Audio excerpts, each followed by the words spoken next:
Welcome to Outlaw Edge. So I got a 1998 Lincoln Town Car. It came in for a no start, and I wanted to check some other stuff on it while I was checking the fuel pressure and everything. It needs a fuel pump and whatever. But I also wanted to check, the injectors, make sure they're working correctly, and I'll pull the spark plugs. But on this one, to pull the spark plugs, you got to pull the injector rail out. And I wanted to show you how to disconnect these quick disconnect lines right here. There's two of them, one here, one here. This is the tool you'll need. If I remember, I'll try to put the link down below. But this red one here is the quick disconnect that is going to fit on this side, and I'll show you how to do that. So you have a bigger size here and a smaller size here.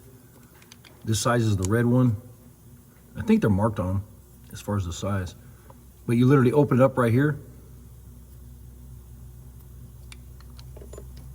stick it over the line on this side, and you're going to kind of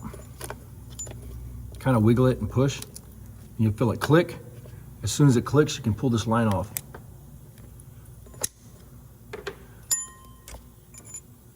And that's it.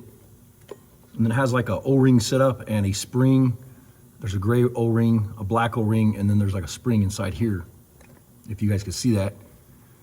Then when you're done putting the fuel rail and everything back on, you literally just kind of give it a little wiggle and a push, and you'll hear it click.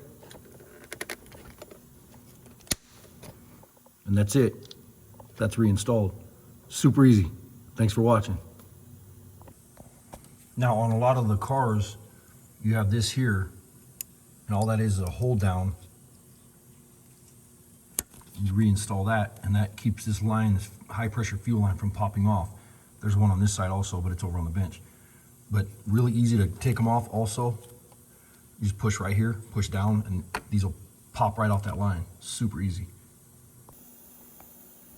So I appreciate you guys watching. The reason I wanted to do this video, I was pulling one of those lines off to check the fuel injectors and whatever, and I've had a lot of comments on my videos in the past on those quick disconnect tools and how they work, how to use them and whatever. So I figured I'd do a quick video on them. But anyways, appreciate you guys watching. Please give us a thumbs up and hit the subscribe button. I'll see you on the next video. Later.